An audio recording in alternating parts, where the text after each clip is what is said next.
à tiền lệ ngót dễ chứ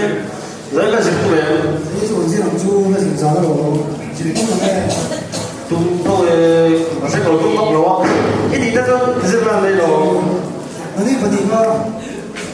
nó gì cũng có bị giờ đến số tiền đầu phút đây không hay tiếng bươi cái lồng đó xe dần đang ăn được đấy à nó thì buổi sau vòng chu gì đâu buổi được đấy gì là số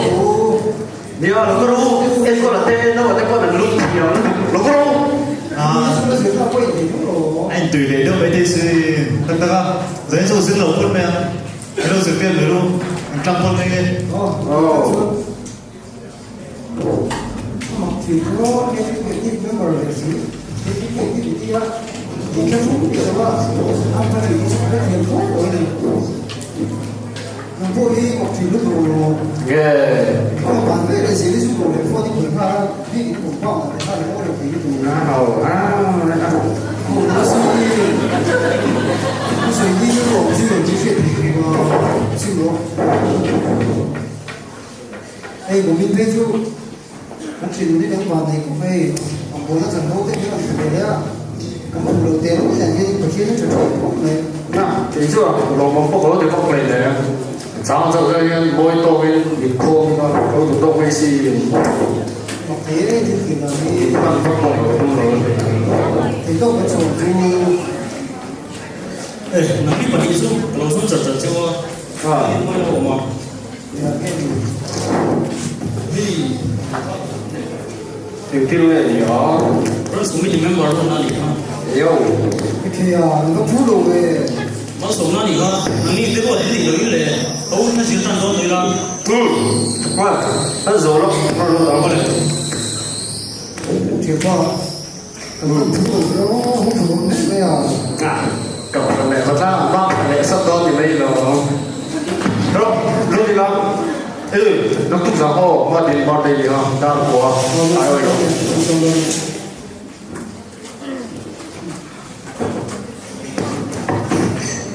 맞지? 사람이 이지어라이 되는 이건 뭐 되기로 아니 너 이지어라이 되는 헤어스타일 아니야 그래 오 무슨 말이 같은 게 잘못된 말이요 이 애기 뭐로 이게 너 깜빡해 cái đó đi mặn bố là gì con bò này đâu ai rồi đi không có được nó có đi rồi thì không ai cái gì để đi phía về trường chứ giờ thì để cả thì sao con thì một con bò nó tông tổ nó cũng được được vô cùng là nó cân ngang con thì lẩu bát đi gió gì đi Ri tụng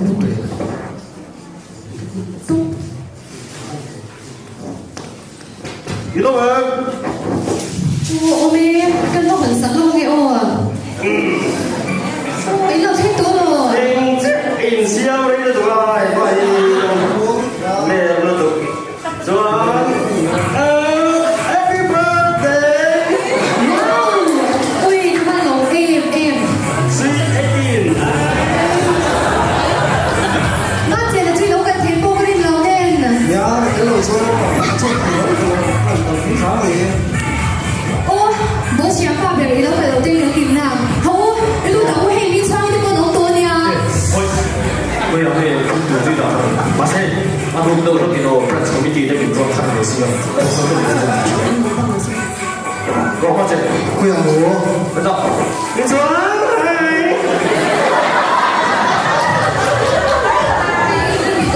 hey má đi còn thắt con hay sao không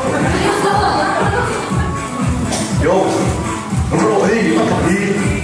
thì cái dụ cái tổ lỗ của cái cái đồ lót nó ô cái gì thì đó đầu thì tôi sau đó cái cô ta cái việc cái tin là cái tin nó đây là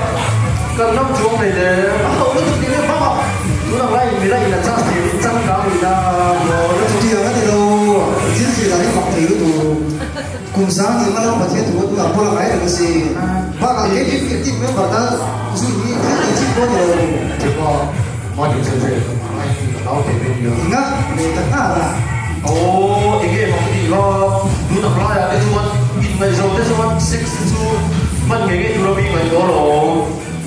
ก็ดูแล้วพอเจนิฟังโอเปเวโยนี่ไม่ฟังเลยเนาะ 你往这呀，你我都没联系。根据这地方嘛，口水它都用来，我是说会往个地方我都没，而且嘛会给一点点啊。你懂吗？你来听谁啦？三个人都谁啦？我那个罗，罗错没嘛？而且你说已经买走了，发地方有联系，那你看，你都错到搞错了，我都已经联系，我罗都错到没有说。我怎么读那个？整个中国。Yo, để cho cô vô. Kim sụp lo hậu mà, gì ra? Yok, iyi değil bu.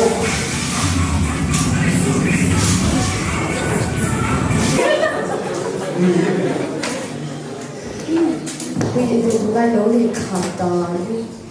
呀，为了点咯，我也是说，下钱还这没有。目前呢，天平马这是，我了解天个人在，天平多说，Nhưng cái này tôi chỉ có đi để biết thôi. 我了呢，我们学里头有个朋友， Rồi 那个朋友， thì chúng ta muốn thả cái ống tôi có tí đó rồi. 呀，你看那种别的不国家，你了呢，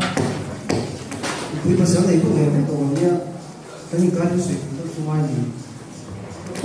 thì là nó xử phế rất tổ hơn. Chuyện đi hay hơn đôi thì cho cái gì thế nó sẽ bị tổ hơn. 现在呢，没挺多，就当时我也没听说过。 Thì cho nó có thể ra cái gì không tổ mấy bảo chứ. À một cái tập tất của mình này ví dụ có mình đến ví dụ Việt Nam thì Nó nói cái này chứ không bị tổ thế rồi. Mà xe bị phải cái rồi. người ta thiệt này rồi, thiên đồng bộ thì đi tiền của thì đỡ xong của thằng rồi thì ta thúc đẩy thì thiệt này rồi. Ô, con lồng đi là con chưa nấu biết rồi. Đó là những cái nó thiên đồng đi ta cho khi đỡ xong lại thì có gì mình biết thế rồi thằng thì nó đâu bị chơi và sang sau rất mạnh rồi.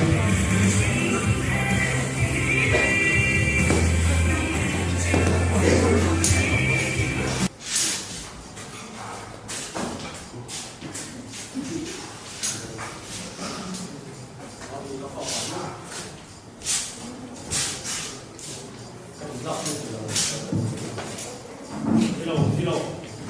ta về nghe chủ任我主导出去我听听的喽你都不要搞到这个你这个挂手证我能挂这里这个说真的小朋友给这个这大仙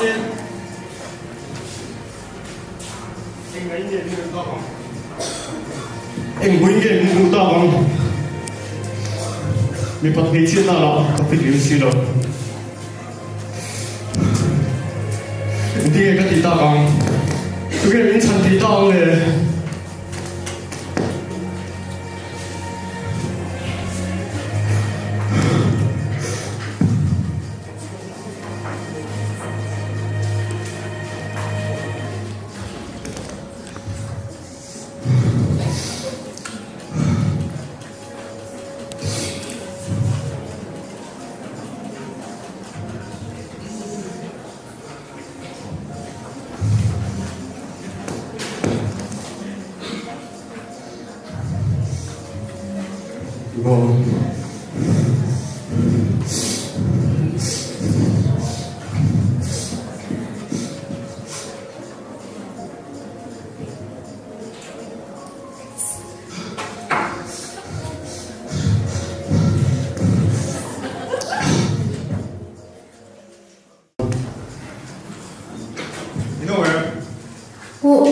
lúc chiều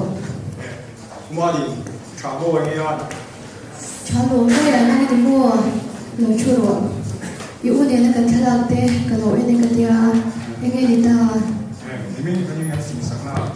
không có một cái hay cái đùa trả đùa thì chúng ta thì anh thực ra lệ phân phèo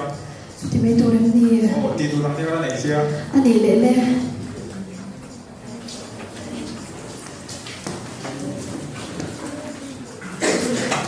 ngon gì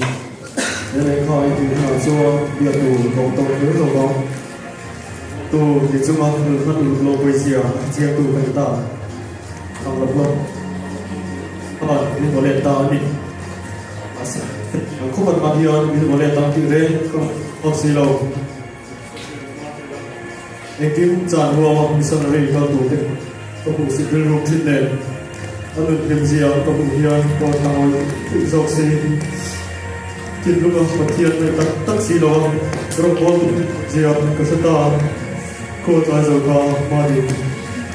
Dengan tamu untuk rekomend lagi kita jual zati di bawah tak aman kita sih. Oh, lupa tu sampai kita sih buat dia mangga Madi mangga.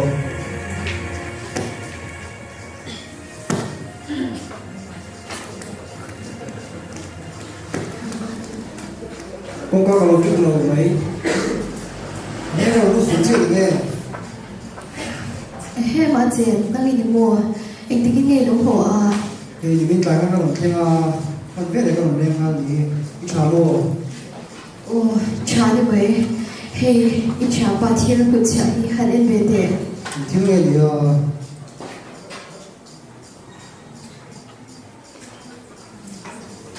thì qua chỗ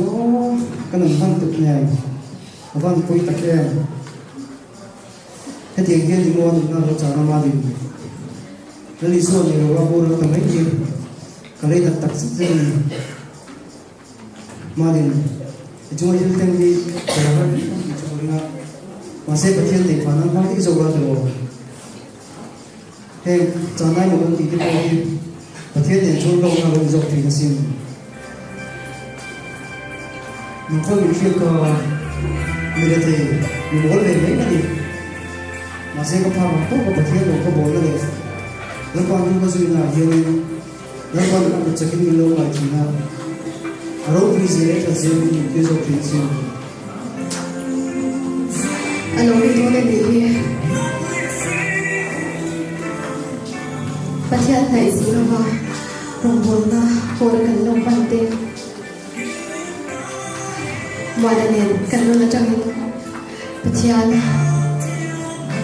cái bạn ấy buồn cái vụ việc phản ứng ta để gì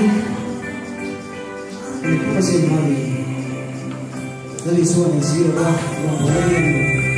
nó sẽ là cái gì về cái như là nó sẽ về về thôi về mình tìm ra đây là thời gian thì cô về là bảo con là mình